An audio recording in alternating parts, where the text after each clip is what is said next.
अब यार हम आपके लिए खान साहब से, इनको बड़ी डर है आजकल, खौफ ज़्यादा है, सुना नहीं आजकल डरे में जो आता है टीवी में बोलता है वो जी अगर इमरान खान वापस आ गया उसने तो हमें खत्म कर देना है। और चलो हम इमरान खान से तुम्हें माफी भी दिलवा देंगे यार। वो बड़े दिल का आदमी है, वो बड़े दिल का आदमी है, वो बड़े दिल का आदमी है। ये मुझे आगे जालिम नजर आ रहे हैं लेकिन इमरान खान बड़े दिल का आदमी है। लेकिन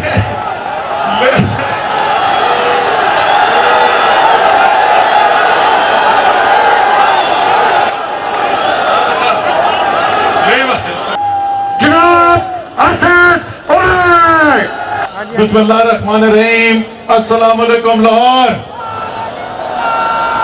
वैसे शेख साहब, मुझे अभी पता क्या ख्याल आया कि पिछली दफा मैंने लाहौर में तकरीर की थी चेरिंग क्रॉस में, तो उसके बाद एक रात कोट लखपत जेल और 9 रातें राजनपुर जेल गुजारी थी। आज अल्लाह खैर करे।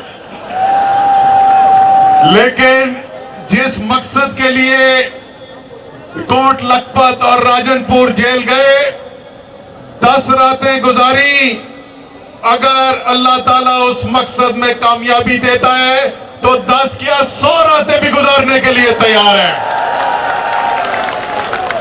और वो मकसद है क्या? इमरान खान क्या अपनी कोई सियासी जायदाद बनाने के लिए सारी मेहनत कर रहा है? क्या इमरान खान ने अपने बच्चों के लिए कोई अरबों खरबों कमाने हैं? इमरान खान एक जद्दोजहद जो कर रहा है वो अपनी जात के लिए नहीं, अपने खानदान के लिए नहीं, सिर्फ इन लोगों के लिए भी नहीं जो आज लिबर्टी पे मौजूद हैं, वो 22 करोड़ पाकिस्तानियों के मुस्तकबिल की जद्दोजहद कर रहा है। ये मुल्क अल्लाह के नाम पर बना।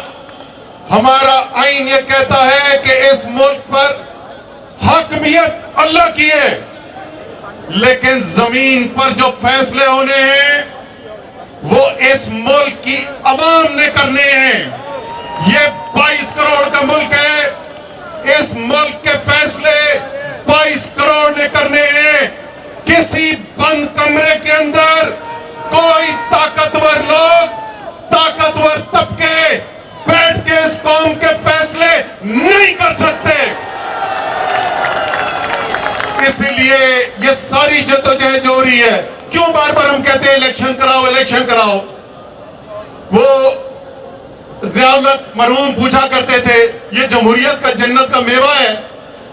जन्नत का मेवा तो नहीं है, लेकिन जमीन के ऊपर जो जिंदगी गुजारनी है वो किसी उसूल के मुताबिक गुजारनी है।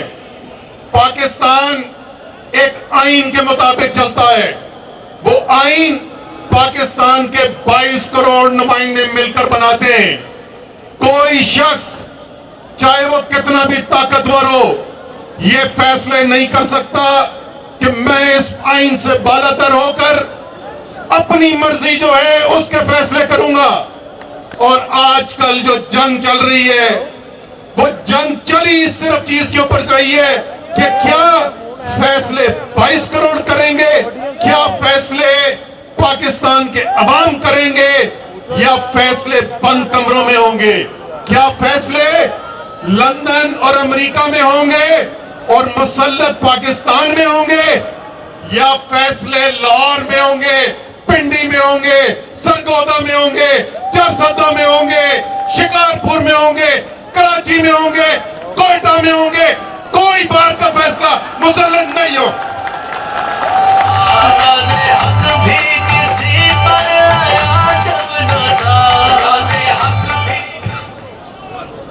और यही जंग जो है वो सुप्रीम कोर्ट के अंदर लड़ी जा रही है। आजकल आपने बड़ा शोर सुना होगा कि सुप्रीम कोर्ट के अंदर जो अदलिया बैठी है वो जानिबदार है। उनको धमकियां दी गई कि हम ऑडियो लीक कर देंगे, वीडियो लीक कर देंगे। वैसे मुझे ये बताओ कि मैं जब जवानी थी हमारी तो उस वक्त वो वीसीआर का जमाना होता था, वो दुकानें होती थी उसमें ये वीडियो कैसेट चलते थे। वो लगता है वो वीसीआर की सारी दुकानें खत्म हुई हैं, ये सारे आके अब जो है वो या सियासत में घुस गए या वो एजेंसियां चला रहे हैं। और खुदा का वास्ता दिमाग अपने ऑडियो वीडियो लीक से बाहर निकालो। लेकिन सुप्रीम कोर्ट ने और खास तौर पर उमर अता बंदियाल चीफ जस्टिस पाकिस्तान, उन्होंने साबित किया है कि जो दिल से साफ हो वो धमकियों से नहीं डरता। साबित किया कि नहीं किया? मैं चाहता हूं कि ये सब लोग हम जो खड़े हुए हैं सब मिलकर अपनी आला अदलिया का, सुप्रीम कोर्ट का, चीफ जस्टिस की सरबराही में जिस तरीके से सुप्रीम कोर्ट ने खड़े होके तमाम दबाव को बर्दाश्त किया है, तमाम धमकियों को बर्दाश्त किया है, ब्लैकमेलिंग को बर्दाश्त किया है, हम सब मिलकर खराजे अकीदत पेश करते हैं। सुप्रीम कोर्ट वो किसी सियासी जमात के लिए नहीं खड़े हुए। मैं ये भी आपको याद दिला दूं कि आज से 1 साल पहले की बात है, अप्रैल का ही महीना था, रमजान था, और एक बहुत बड़ा केस सुप्रीम कोर्ट के सामने पहुंचा। 5 जज बैठे थे उस अदालत के अंदर। उन 5 जज में 3 जज कौन थे? यही जज जिन्होंने ये फैसला दिया है, यही उमर अता बंदियाल, यही एजाजुल एहसन, यही मुनीब अख्तर। वो समझते थे कि उस वक्त कानून का जो तकाजा है उसके मुताबिक फैसला किया, तहरीक इंसाफ की मर्जी का फैसला नहीं था। इमरान खान ने क्या किया? इमरान खान ने अपनी एक डायरी और एक पेन उठाया, सुप्रीम कोर्ट के फैसले के सामने सरे तस्लीम खम किया और घर चला गया।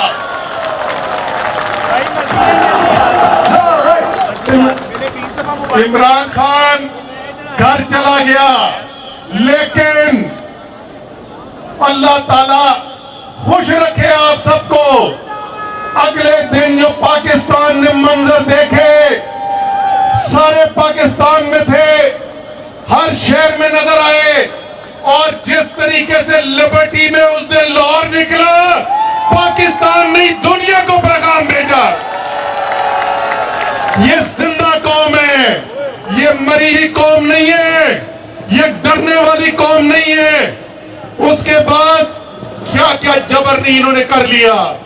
25 मई हुआ, टीयर गैस, लाठीचार्ज, मुकदमे, गिरफ्तारियां, हर काम करके दिखा दिया, लेकिन न कप्तान झुका, न कप्तान की टीम झुकी, न कप्तान की कौम झुकी। पाकिस्तान पाकिस्तान पाकिस्तान। मैं आपको बताऊं, मैं अब तो बुढ़ापा आ गया है,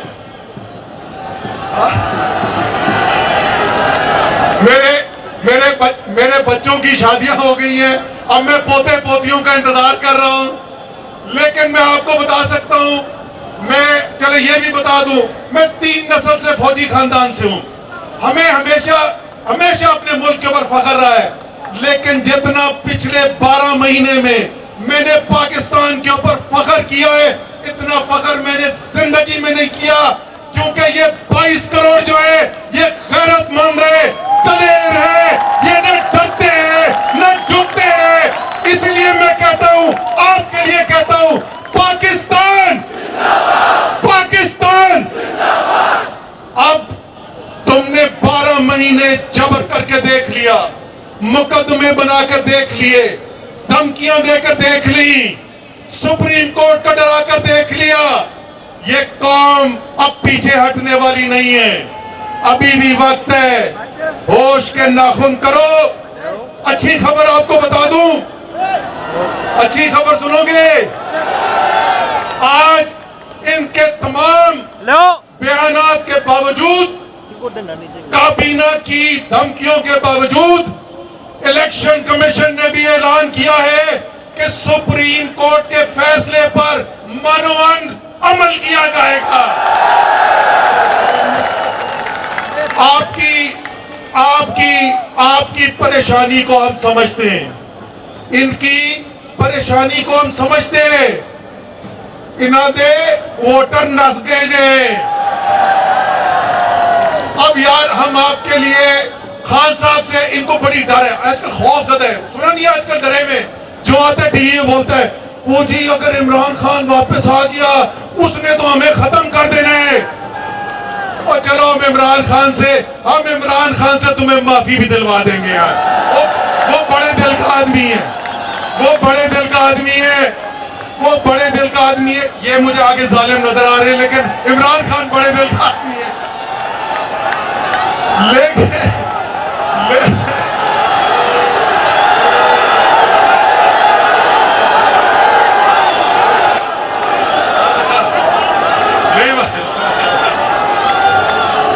अच्छा चलो, फिर मैं खान साहब को ये बोलता हूं, मैं खान साहब को तुम्हारी तरफ से, आपकी तरफ से एक पैगाम देता हूं। हम गए जी, अब सुनो बात, हम गए सऊदी अरेबिया, वजीर आजम बन गए खान साहब, हम उनके साथ गए सऊदी अरेबिया, मस्जिद नबी गए, हुजूर सल्लल्लाहु अलैहि वसल्लम के रोज़े पे हाजिरी दी, वहां से बाहर निकले, उतनी देर में खबर फैल गई थी कि इमरान खान आए हुए।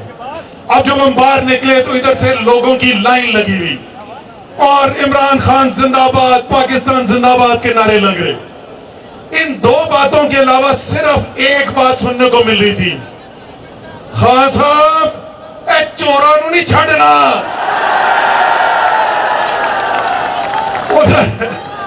उधर से हम पहुंच गए जी उमरा करने के लिए खाना काबा, सफा मरवा सही करके हम बाहर निकले, फिर पाकिस्तानी जमा वहां पर।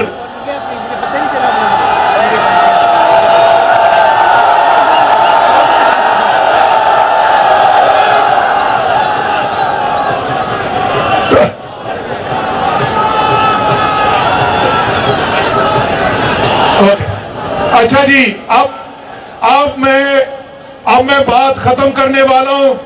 अब मैं बात खत्म करने वाला हूं क्योंकि खान साहब की तकरीर शुरू होने वाली है। आखिर में मैं आपको एक वादा करके जाऊंगा और आपसे वादा लेके जाऊंगा। तैयार हो? वादा आपके साथ ये है कि आखिरी सांस तक ना कप्तान झुकेगा ना रुके